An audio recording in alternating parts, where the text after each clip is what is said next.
Diana, princess, wife, and mother. Everything revolved around William and Harry. A role that was both her destiny and her greatest achievement. Diana completely changed royal motherhood. Completely turned it on its head. But Diana was from a broken home. Diana was brought up in a very unhappy household. It was cold, it was miserable. And the odds were stacked against this shy nanny right from the start.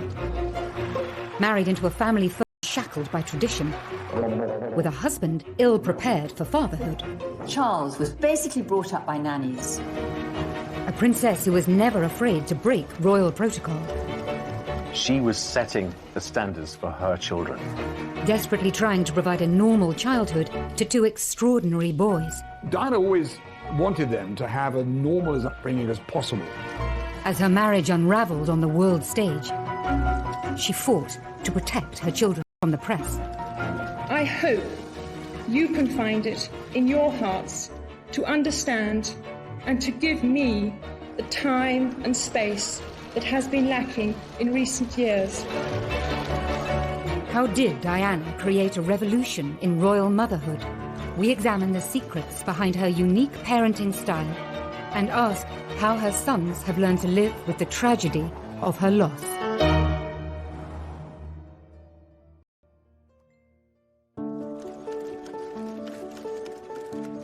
She adored her boys. She'd come in the door and she'd say, "Where are my boys? What are my boys doing?" Princes William and Harry were the centre of their mother's world. Her approach to motherhood was completely different to anything we'd ever seen before. She put motherhood first and foremost. Motherhood for Diana was her principal purpose on earth. I mean, she considered raising William and Harry as her number one task. Being the Princess of Wales was a secondary option. Today, her boys have followed in their mother's footsteps, becoming devoted, hands-on parents. Diana was an earth mother, really. And from the start, she was determined to keep them as close as she possibly could to her. And she wanted to show that they were loved. I mean, she said, "I'm going to shower them with love and cuddles and hugs," because I didn't get that when I was a child. But the devotion that Diana displayed to William and Harry was in stark contrast to her own childhood. Diana felt, age 6, that she was unloved and unwanted. And those are feelings that she took into her adult life, and feelings that I think never left her. Diana was from a very aristocratic family, the Spencers, but her parents hearing her mother crunching across the gravel outside their home, getting into her car and driving out of her life. She was profoundly affected by that memory. She wanted to ensure that she and Charles gave William and Harry the kind of upbringing that she felt she was deprived of by not having a mother around for such a large chunk of her life.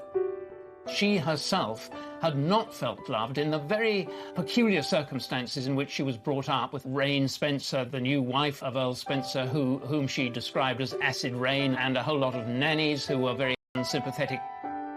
Diana's late teenage years followed the path of many girls of her social status and background.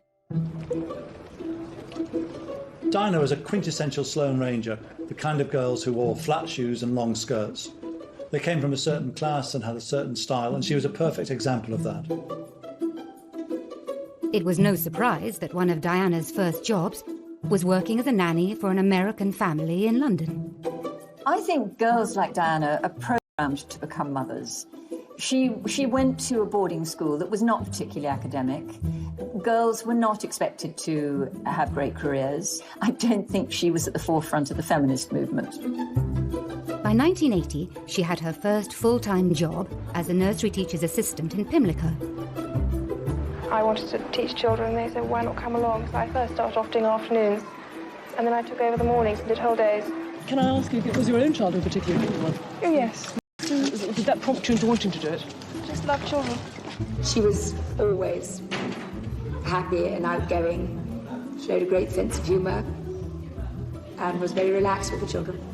From the minute she walked in, you could tell that she had a really genuine love for young children, particularly the very small ones. And anyone who arrives with the baby, you could guarantee that she would be there to feel the baby. Then, that summer, she attended a polo match and caught the eye of a future king of England. When Charles first met Diana, she had seemed to be absolutely perfect.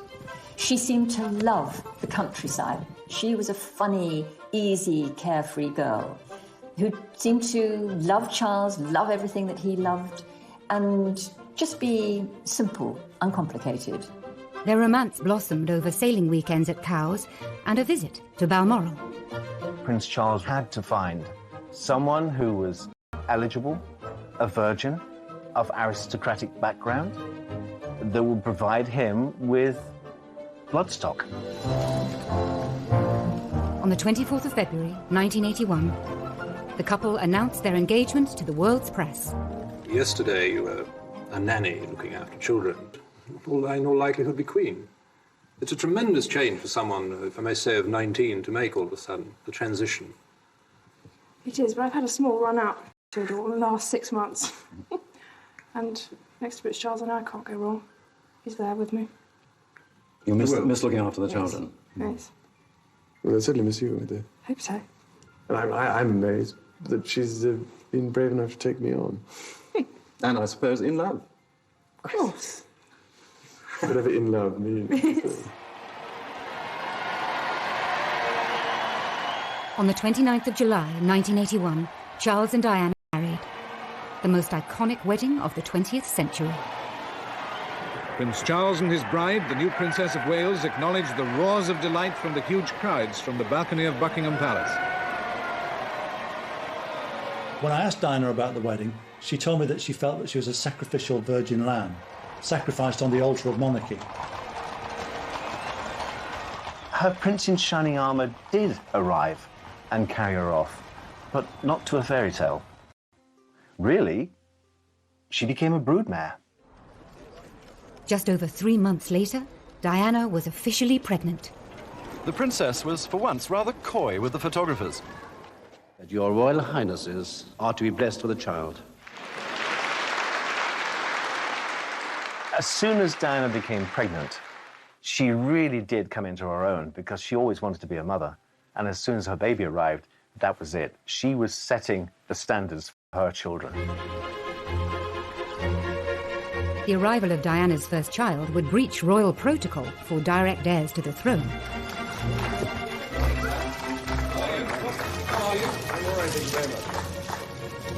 Diana was the first to give birth in a hospital. I mean, that was unusual at the time. But this was the beginning of change within the royal family. I mean, Diana, from the start, was doing things in her own way, and that was a different way. The Queen. The moment the crowd were waiting for. He smiled and waved to them. They cheered back. The Queen had given birth at Buckingham Palace, and that was considered the norm in those days. This was a surprise for the royal family when the royal surgeon was told that he wasn't to deliver the baby, and someone else would. 1-0 to Diana. Diana had broken the rules and won. But she was soon to discover that being a royal mother would become a series of battles that would ultimately end in all-out war.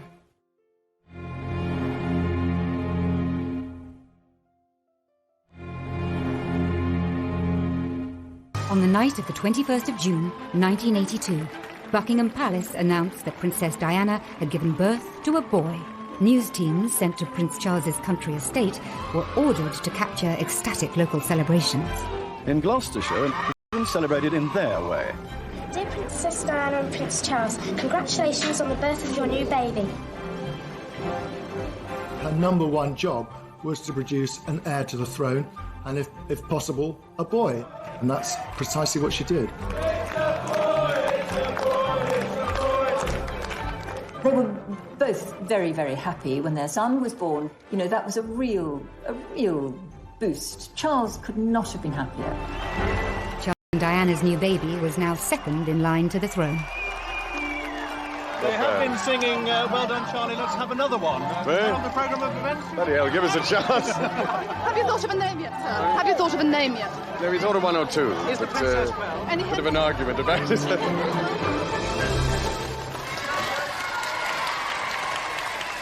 Charles's choice for names for William were Arthur or Albert or something quite old-fashioned. without Diana, I don't think we would have William. Diana may have won the battle to choose William's name, but 6 weeks later, at his christening, she was to feel powerless. Royal christenings are formal occasions. This is a moment of history that's going to be replayed for decades, and so it's important to get things right. William was baptised in the music room at Buckingham Palace. But Diana wasn't consulted about what time would work best for her baby, and the morning didn't go well. It was feeding time for William, and it wasn't a great time for having their photographs taken, where she had to control a young baby who was getting restless. He was grisly, he was crying, and she was, I think, mortified by this. It was difficult for Diana. It looks excruciatingly embarrassing. She's really flushed. And Diana and Charles are just trying to make William stop crying. So it didn't look a very relaxed occasion, I must say. She famously put her finger in his mouth to stop him crying. I mean, it was a brilliant piece of enterprise by Diana. But yes, later she claimed that she felt sort of an extra from that whole scene, that it was much more about the royal family and presenting an image to the world than the welfare of William. In her eyes, the royals put duty first and childcare second. With Princess Diana, it was always going to be the other way around. Diana's next tussle with tradition came when she insisted on taking a 9-month-old William on a royal tour. Once Diana became a mother, she did take control of her own destiny. She insisted that William went on tour with them to Australia. Diana caused a huge sensation in Australia when she and Charles went there, taking William for their first official tour. William was just beginning to crawl, so he was about 9 months old. Diana completely changed royal motherhood, completely turned it on its head. She put motherhood before monarchy, and that was not traditionally what had happened for generations of royal mothers and women. Ladies and gentlemen, this evening I couldn't possibly stand here and speak without mentioning our small son, William. I hope that his presence here has helped to provide that family feeling, which I know my wife and I feel is so important. For Charles, Diana's hands-on approach to mothering was worlds apart from his own upbringing. Charles really didn't have an ideal role model as a family, because his mother, though I'm sure the Queen loved him very much, was away working for so much of his young life. I think he was only 4 when his parents went off on a 6-month tour of the Commonwealth, and he was left with the grandparents and with the nannies. From Lime Street to Euston, where the Queen with Princess Margaret and Prince Charles were waiting. Charles came to greet his mother after her return from a long tour abroad. And it was as though he was part of a delegation meeting the Queen, instead of being her son, whom she hadn't seen for such a long time. So rather than kissing him and hugging him and showing human emotion, the Queen felt that she had to shake hands with him. And in a way, that's who the royal family are. They don't show their emotions in public. Both the Queen and the Queen Mother came from a very different world. In a world where children were pushed away into the royal nursery and brought up by someone else, and they were just brought out at certain times. Prince Charles and Princess Anne famously had a life up in the royal nursery, so very rarely did the Queen see them. They'd be brought down at tea time. A tartan rug will be spread on the floor with a few toys, and children are placed very nicely so that Granny can have 5 minutes with them. Diana broke the royal mould in the sense that she dispensed, to some extent, with the whole nanny state.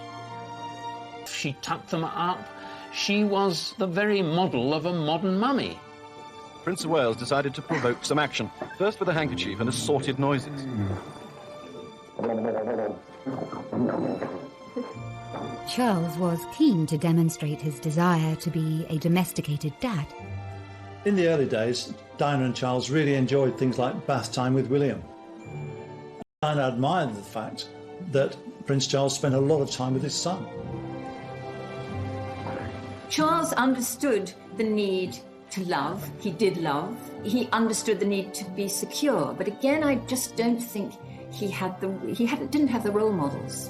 Gotta get all Charles' special saying we handled it well.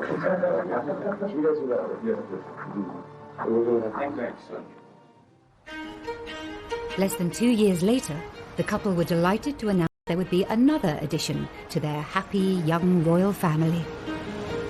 The Prince and Princess of Wales were at their London home, Kensington Palace, when the announcement was made. Within an hour, a crowd of well-wishers had gathered. I'm absolutely thrilled. I think it's wonderful. She ought to have 6 or 8. You think so? Yes. Well, she said she wanted a large family. She's a good mother, and they can afford it. And lovely, what could be nicer? She's done everything right, 100% perfect. We're very thrilled about it.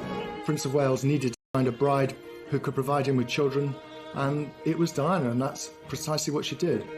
The House of Windsor was secure. Like any father, Prince Charles was keen to introduce his two sons to each other at the first opportunity. And so it was that Prince William was led by the hand back to the room where he was born 2 years ago. William, of course, was excited about seeing his mother again, unaware and uncaring that he was also to visit the new third in line to the throne. Prince Harry was born on the 15th of September, 1984. The tiny bundle in the white shawl was receiving his first sights and sounds of the outside world, but from the glimpse we saw of him, it appeared he was fast asleep. The princess looked happy, relaxed, and well recovered from her labour. But the birth of a second son would prove to be the high watermark for Charles and Diana's relationship. During her pregnancy with Prince Harry, Diana told me that she's had the happiest time with Prince Charles. But the shutters went down after the birth of Prince Harry. Prince Charles said, oh, it's a boy. He wanted a girl, and he had red hair, so he was a Spencer. She said that something in her snapped after Harry's birth. Diana was a very, very complex character, and I think she was a very damaged character. And in common with many people who have the sort of damage that she has, they can present a very, very normal and happy front door. Things can be very different. She was an absolute superstar. But what Charles saw, and the people who lived in their household saw, was something very different. Over the next few years, Diana's deteriorating mental health would coincide with Charles's new affair, with his first love, Camilla Parker Bowles. We were an unhappy organization. We were keeping a lot of secrets. We were conscious that at the heart of what we were doing was this deceit.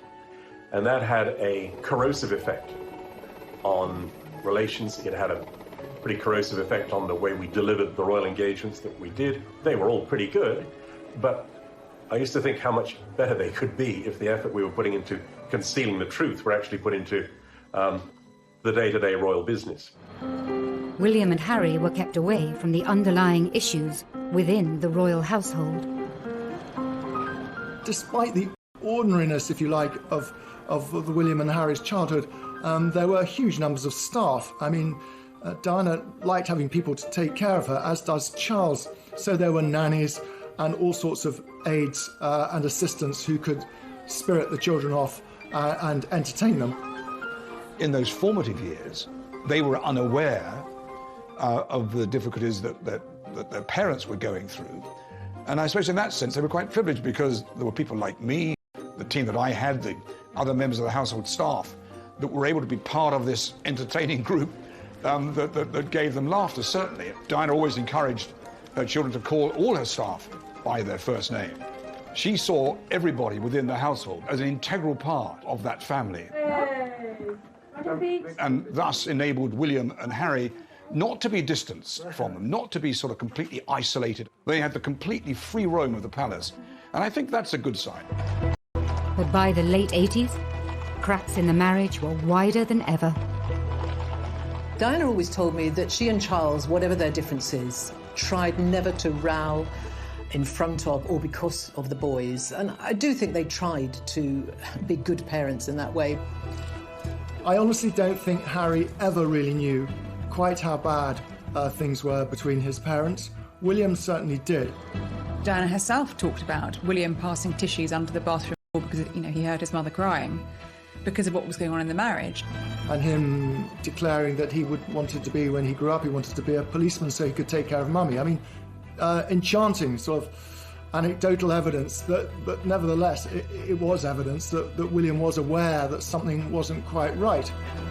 I think William and Harry were protected during this time because they were away at school. I'm sure it's parents on the outside world, and William and Harry were no different. The Princess of Wales was in better form. She sprinted past the other mums to finish a close second.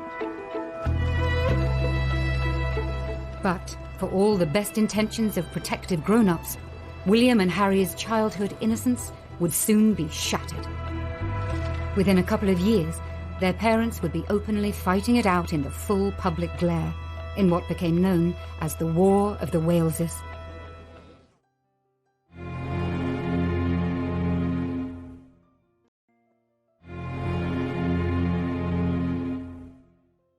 Ladies and gentlemen, His Excellency the President,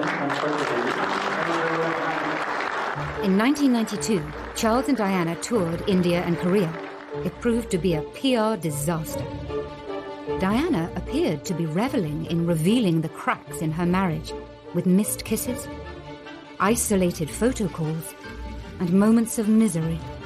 In the UK, a series of newspaper stories had created a tabloid feeding frenzy. The scene is now set for a major circulation war between the tabloid newspapers. At the very centre, once again, the private lives of the Prince and Princess of Wales. Now the boys were older, more aware. The breakdown of their parents' marriage could no longer be hidden from them. It was very difficult for William and Harry to have to listen to their parents' marriage disintegrating in public. It must have been a nightmare for them. The Queen was forced to step in, and by the end of the year, the boys' parents decided to formally split. The separation was announced by the then Prime Minister John Major. It was a very defining moment for the entire world to see. It is announced from Buckingham Palace that, with regret, the Prince and Princess of Wales have decided to separate. Their Royal Highnesses have no plans to divorce, and their constitutional positions are unaffected. This decision has been reached amicably, and they will both continue to participate fully in the upbringing of their children. I think the boys were very unhappy and sad when they separated, but they knew it was coming. I mean, Diana told them, and Charles spoke to them too, about what was going to happen. So during the week, the boys would still be in their same bedrooms at Kensington Palace, and every weekend they would then go to Highgrove for the weekend anyway, and that sort of routine carried on. And at one stage, one of the boys said to Diana, actually they were now getting double everything because they got 2 holidays, 2 skiing holidays, 2 summer holidays. And of course they were sad, but William certainly realised that his parents just no longer could live under the same roof. I think Harry said he didn't see enough of either of his parents because they were constantly shuttling between the two, aren't exposed to. It definitely affected them very deeply. Aware of the public and private pain that her boys were exposed to, Diana then made a shock announcement, inspired in part by her desire to give more time to her children, away from the spotlight. When I started my public life 12 years ago, I understood the media might be interested in what I did. Clearly, Diana had snapped at that point, feeling that the media were intruding on her privacy, but more importantly, on the privacy of her children. But I was not aware of how overwhelming that attention would become, in a manner that's been hard to bear. She felt if she retired from public life, it would give her breathing space.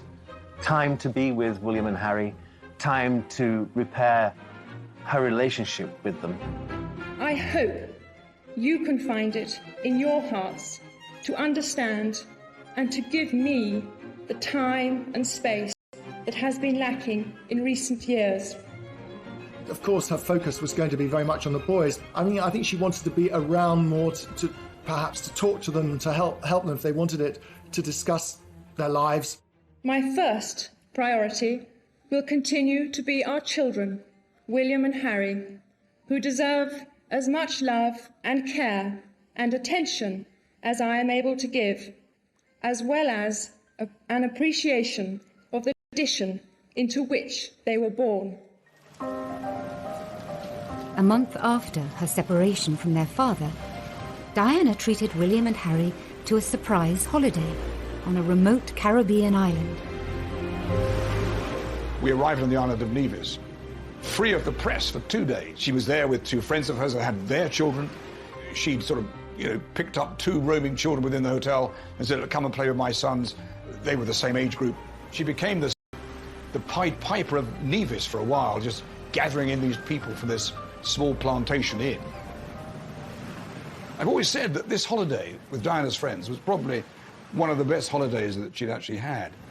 This is a rare glimpse of the real Diana, seen here with 8-year-old Harry, now removed from the restraints of royal protocol and hidden from the gaze of the press. Diana is free to be the fun-loving, hands-on mum. This was a new chapter for Diana as a mother. She and Charles were now modern co-parents, sharing the duty of raising their sons. They got very used very quickly to devoted to their father as they were to their mother. I mean, Charles gave them wonderful holidays. They loved being with the rest of the royal family and doing all those things they did. Now that she was on her own, Diana sometimes treated William and Harry more like confidants than sons. She treated them as equals. And in many ways, they were adults before they should have been. Because of the trauma they've been through in their lifetime, they grew up very quickly. Diana was a very, very loving mother. There is no doubt about that. But I do think that she perhaps shared too much of her personal problems with them. They were children, and I think it's very difficult for a child to see a parent's raw emotions. William once very shrewdly observed about being with Diana that there's always a crisis with Mummy and things are much calmer with Papa. Yet there was one area of her life that Diana was determined to keep private from her sons. I think Diana would have trodden very carefully when she was introducing new men into the boys' lives. I think that was always uppermost in her mind. And I think many of her relationships were secret. She tended to conduct these relationships when the boys were away at school. She was very conscious that it would be difficult for William and Harry if there was a strange man around the house. And that actually didn't happen very often. 1 or 2 called in when the boys were there, but she treated it in a fairly light-hearted way, and the children didn't get confused by it. But when a new woman came into her sons' lives, Diana was anything but light-hearted. In 1993, Charles hired Tiggy Legg Burke as a nanny to the boys. The relationship between former royal nanny Alexandra Legg Burke, or Tiggy as she's better known, and the Princess of Wales has been the source of much speculation ever since she first appeared in royal circles. Diana was said to have resented her high-profile role as Girl Friday mother figure to Princes William and Harry. Diana accused Legg Burke of falling pregnant with Charles's child and was furious with the nanny for allegedly smoking constantly in front of the boys. Diana let it be known in no uncertain terms that she was extremely jealous, and she became vindictive about Tiggy Legg Burke, who became a central figure in the boys' lives after the separation. They really got on so well with Tiggy, but for Diana, it must have been hard. She knew that they were out and about enjoying themselves, hugging, sharing with another woman. A possessive Diana was determined. When it came time for William to go to public school, she bucked the royal tradition of sending royal sons to Gordonston in Scotland, insisting on nearby Eton instead. That schooling gave William the opportunity to spend time with his schoolmates at their home, and, virtually every other day that during term time, his schoolmates were invited back to Kensington Palace. Eton is the perfect choice of school for a royal child, really, because the Queen at Windsor Castle is just across the river, and William and Harry did both go and visit the Queen and their grandfather and have tea with them, or they knew people. They were comfortable there. It was the right choice, I think.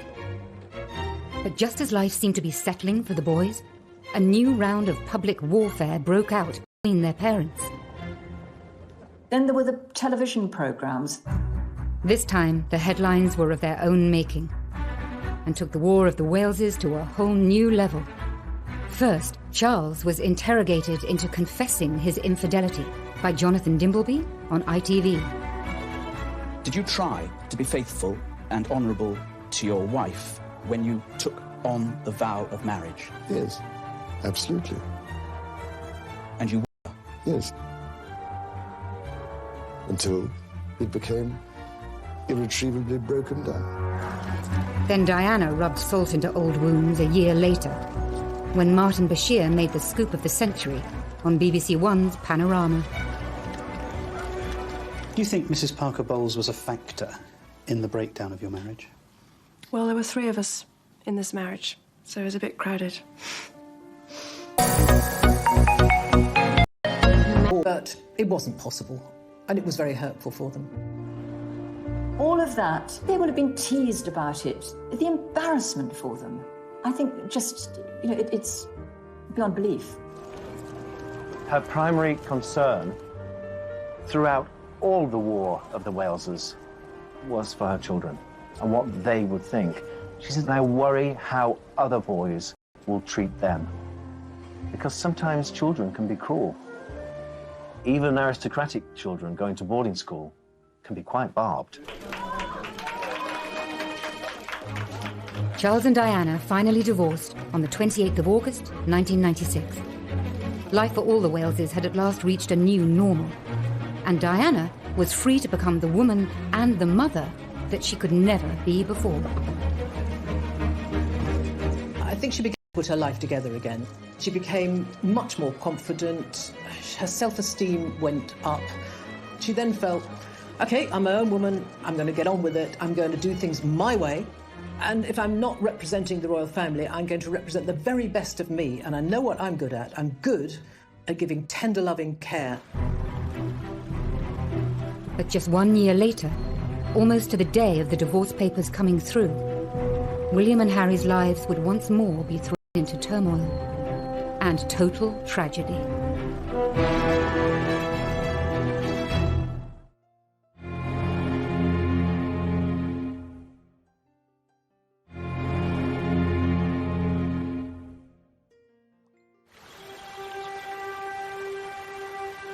On the 30th of August, 1997, a 15-year-old William and a 12-year-old Harry were enjoying the annual summer break with their father at Balmoral.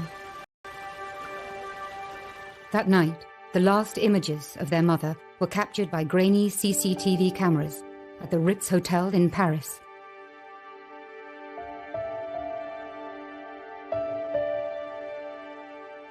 Imagine what it's like being a fairly young boy and your mother dies very, very suddenly, very, very dramatically. You are in one part of the world, up in Scotland. I think both of them felt it was really strange that literally millions and millions and millions of people around the world were commentating and expressing their view on what they should be feeling and how they should be reacting to that.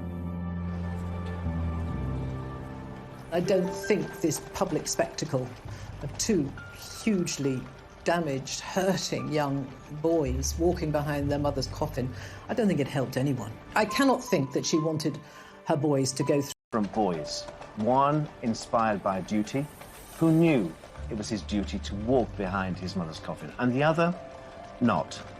Harry never wanted to walk behind his mother's coffin. Not until the very last minute did he feel that pang of guilt that he should, and support his brother. And that's why he was there, to walk with his brother. I've heard them both at different points talk about how strange they found it, that they were surrounded by all these people, and these people were sort of behaving as though she was part of them, but actually she wasn't. William and Harry were being expected to behave in a certain way, and indeed behaving in that way. The boys had lost their mother, but their mother's love for them and their ability to show love lives on. First day I met him, he just came running up and chucked a ball at me. He was third youngest or something, and no father, no mother. really sweet. Diana's legacy is in every single bit of everything that William and Harry do. I don't think you can underestimate that. Every time I've spoken to Harry, he thinks about what his mother would have thought of what he was doing. And he's spoken about wanting to, make her proud and hoping that she would feel proud with a lot of the work he's done. I think it's fairly obvious to everybody across the world the key issues are. They're certainly not political issues, they're humanitarian issues, and they're ones that need to be talked about, because if we talk about it, then we'll hopefully be able to fix it before it becomes a complete disaster. And the same with William. I think people talk about, gosh, aren't they just their mother's boys? But they are, consciously. The more we talk about mental health, the more normal the topic becomes, and the more we feel able to open up and seek support. Parenting, it comes in all sorts of shapes and sizes, and children survive all sorts of experiences as long as they have love. As long as a child feels secure and loved in its first 18 months of life, then it can withstand just about anything. And if ever there was proof of that, then I think it would be William and Harry. They've been through some terrible things, but they have survived, and I think they had, indisputably, an absolute bedrock of love and security when they were small. They're not completely stiffly formal. They're sort of natural and easy. Diana opened their minds and their eyes in so many ways. It's given them a very inquiring nature, and it's made them very relatable. People really enjoy meeting them and admire them hugely, largely because of what Diana provided for them. And when he walked through the minefields, I was so proud of him.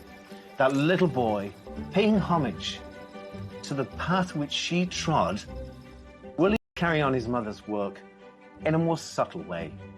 He's approaching homeless, HIV and AIDS at the boardroom level.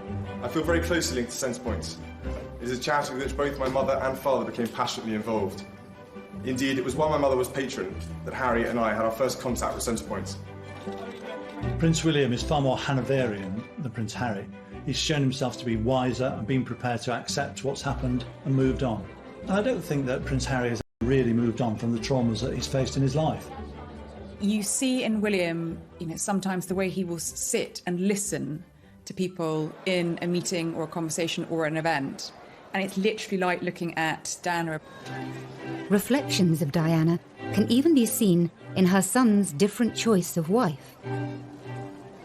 Diana knew what William's future held. She knew that she was preparing him to be king one day. Kate is the most perfect support and consort for a king. So I think she would be very pleased with Kate. The one thing she did say, certainly to William, was about the woman he married should first and foremost be a friend. Why did she say that? Well, she felt that she never got to know the Prince of Wales. Harry is a much freer personality with a freer life ahead of him, and Meghan is perfect for that. Diana always said from a very early age there was a very rebellious streak in her, very independent, very feminist.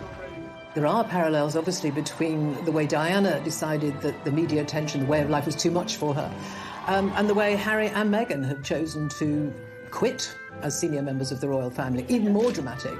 And I think that Harry is replicating his mother's footsteps there and saying that it isn't the way of life for me. I think Meghan is the one who has possibly taken an objective view and given Harry a way out that he was looking for before Meghan, but hadn't conceived possible.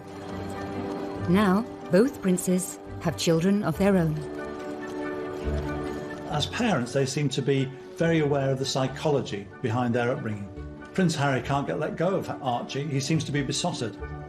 It's ironic, isn't it, that Princess Diana, who had a troubled childhood, and Prince Charles, who's complained of distant parenting, have brought up two kids, William and Harry, who are both triumphs of parenting.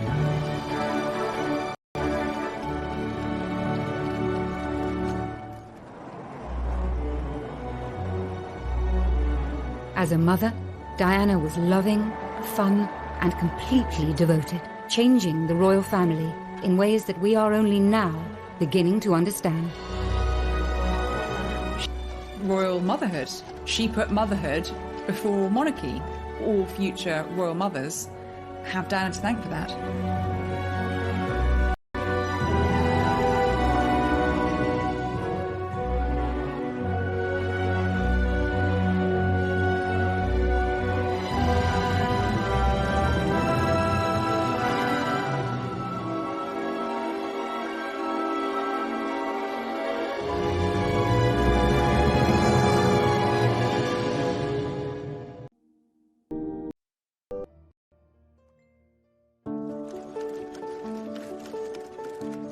She adored her boys. She'd come in the door and she'd say, "Where are my boys? What are my boys doing?" Princes William and Harry were the centre of their mother's world. Her approach to motherhood was completely different to anything we'd ever seen before. She put motherhood first and foremost. Motherhood for Diana was her principal purpose on Earth. I mean, she considered raising William and Harry as her number one task. Being the Princess of Wales was a secondary option. Today, her boys have followed in their mother's footsteps, becoming devoted, hands-on parents. Diana was an Earth mother, really. And from the start, she was determined to keep them as close as she possibly could to her. And she wanted to show that they were loved. I mean, she said, "I'm going to shower them with love and cuddles and hugs," because I didn't get that when I was a child. But the devotion that Diana displayed to William and Harry was in stark contrast to her own childhood. Diana felt, age 6, that she was unloved and unwanted. And those are feelings that she took into her adult life, and feelings that I think never left her. Diana was from a very aristocratic